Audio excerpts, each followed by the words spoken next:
morning, and welcome to Ark and Dove Presbyterian Church in Odenton, Maryland. I'm Brian Boudreaux, the Clerk of Session here at Ark and Dove, and your host in the lobby, the weekly program of the life and ministry of the church. Now, last week, I told you how we were going to start showing the lobby after the service, and then we showed it beforehand. So this is what I'm going to say. We will be showing the lobby either before or after the service. So we will keep doing that, and it all depends on sort of how quickly we can get this up to broadcast for you.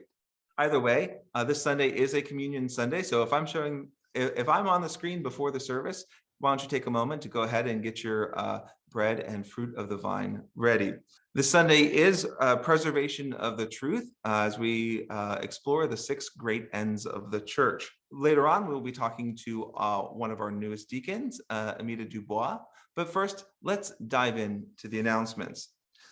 As you know, we have the live service, in-person service at 9 and 10:30 a.m. and the live stream will continue on Facebook and YouTube. If you are coming, we do ask that you RSVP, and we still have a mask policy in place, so we ask everybody to wear a mask when they come in. We've also started Sunday school and godly play, and once again, the same process that we were doing before, we are continuing again to register our children for those. Logos is continuing, and youth group on Sundays for middle school at 4 o'clock and high school at 5. I also want to announce that the children's choir is starting. So the children's choir will meet every Sunday starting February 27th at 9:45 a.m. in the Marshall Room.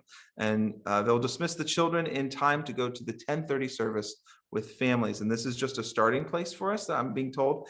And they plan to have rehearsals on weekdays once Logos finishes. So if you have questions about this, please email Abby Boudreaux or Christina Nelson for more details.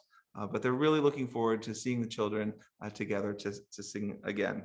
The pub trivia night was canceled, but now we have pancake trivia night coming up. So the adult ed team is hosting pancake trivia on March 1st at 7:30 p.m. In addition to topics from the last time, like Bible, the Presbyterian and church history, Maryland pop culture, they'll be adding other topics like Fat Tuesday, pancakes, and lots of fun stuff. If you're interested in doing this, teams will be formed that evening. You can email Katie Nielsen Johnson for a Zoom invitation. We also have the Ark and Dove Book Club. The selection this month is Lisa Wingate's The Book of Lost Friends. The group will be meeting on March 18th at 7:30 p.m. This is also via Zoom. Michelle Schoonmaker will be leading that group, but if you'd like to get the Zoom invitation, please email Kim Champagne. The nursery is not open yet, but and that is because we are looking for a nursery coordinator to provide a safe and nurturing environment to children 3 and under during worship. The position is part-time, requiring up to 4 hours each Sunday and additional hours as requested or needed. The full job description can be found on the Ark and Dove website. So applicants should be CPR and first aid certified and pass a background check. If you are interested, or you know somebody who enjoys caring for children and is interested for the position, you can email hiring@arkanddove.org with your resume and contact information. We have coming up a discipleship retreat. And what does that mean to be a person of faith? And what does it mean to be a church community member?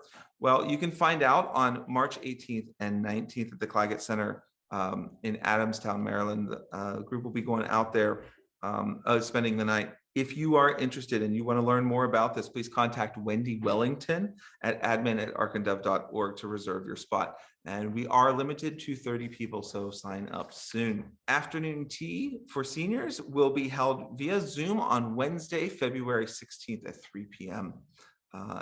The friendly seniors will send out an email to let you know, but if you have some questions, please contact Joan Berry. We also have our Ark and Dove Veterans Group that will be meeting on Wednesday, February 23rd at 7 p.m. So if you are interested in that or would like more information, please contact Autumn Vernon. Every year, Ark and Dove participates in the Super Bowl, this kind of Super Bowl, meaning we're not really playing football, but what we are doing is collecting canned soup for the CAP Food Pantry. So the Mission Ministry is requesting soup donations again this year for CAP. So if you're not coming to church today, you still have plenty of opportunities to bring it in the next time you're passing Ark and Dove, and you can do this anytime throughout the month of February. So thank you. And if you want more information or you need some more details about this, Greg Makar is running the program. So as we continue over the course of these coming weeks of meeting our new elders and deacons, I'm really excited to welcome our newest deacon, Amita Dubois. And so we're just going to sit down and talk to her for a little bit. So welcome, Amita. It's so great to have you on the lobby. Thank you. Great to be here. So could you just tell us a little bit about yourself? Where are you from?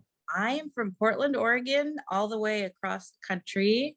That's where I grew up, and I will always identify as someone from the Northwest, no matter where you put me. We have a multicultural family. So my husband's from France. We joke that we have family in France and family in Oregon, and they're equal distances from Maryland. You got some kids as well, yes?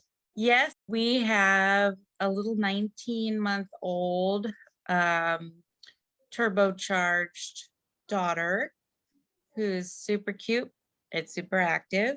Oh, she doesn't look like a baby anymore. I know. Wait till I put a ponytail in her hair. Oh my goodness. Yeah. How big you're getting. Baby, do you remember Mr. Bryant? Met him a couple times. And then we have another turbocharged, super active 8-year-old son, Calix. Calixte, Hi. how are you doing? Good. Good. Look at you. You're getting so big. Wait, what grade are you in now? Second. Second grade. Oh my gosh. We're now going on 2 years of the pandemic, and I'm realizing I'm doing some math in my head and realizing that you had a pandemic baby, didn't you? Yeah, she's a COVID baby. You know, we've been open about our fertility journey to have her, and so that was years of trying. When we finally had her, she was our one and only chance, and she happened to come 3 months after the pandemic hit. I was in my 3rd trimester when the world stopped, and I had a very high-risk pregnancy, so I had 3 doctor's appointments a week. And that was the point where we didn't really know how you get COVID. And so I was wearing gloves and a mask, and I'd get home from the doctor's appointment and shower downstairs. Right, we had no idea at that time. But now, you know, she's ready to get out there. She's ready to see the world and meet people and run around. How long have you been at Ark and Dove? We started coming to 4 years ago. I've lost track. In these COVID times, time is. Yeah. You're going to be a new deacon, and I was wondering if you've had any experience with the deacons in the past. Absolutely. We have been on the receiving end of the care of deacons and other people in the congregation, certainly. But we definitely have benefited from knowing that we were thought of, and from things like bringing us meals after the baby was born. And it was just so comforting to know that people cared and that they were checking in to see how things were going. And it was a chance for me to be honest about how things were going, because I wouldn't normally just call up the deacons or the pastors and say, hey, this is what's going on in my life, you know. So having that nudge where someone wanted to know was needed in order to get support. Did that inspire you, or when you were called to be a deacon, did that call back to that? If you're at church in person, you'll see me in the lobby like far after most everyone has left, because I just like catching up with people. I like people. I like to talk. I care about people. I want to know what's going on with them. And it's kind of a natural thing that I do anyway. I never would have thought, oh, I should be a deacon because I like to do this. But when I was asked, somebody sees something in me that they think could be helpful as a deacon. Having that vote of confidence, and then knowing what deacons have done for our family It's like, oh yeah, I would love to have the honor of doing that, of being able to provide that Yeah. for others. Yeah. And we're so excited to have you on the Board of Deacons. That's Thank really you. great. Have you met as the deacons? Sat in on one and we've had some training. But pretty soon coming up, we'll be installed. I'm looking forward to finding out who I have the honor of connecting with and checking in on. And Is there anything you're looking forward to? just in itself, meeting with the other deacons and having that group of peers. I'm looking forward to getting to know people I might not know already. I'm sure there are lots of people I haven't met, especially because of COVID times and not being in person in the church. So I'm looking forward to learning more about who's all worshiping at Ark-in-Dove. Let me just say, there's a lot of interesting people in Ark-in-Dove. That's why I like doing what I'm doing. I had the great fortune of doing a couple of years as a deacon, so you really get to know the church really well. Super great people here. As the viewers didn't know before now, I totally called you to ask if I should do it when I was asked to be a deacon. I was like, I gotta talk to Brian first and find out like what he thought of it.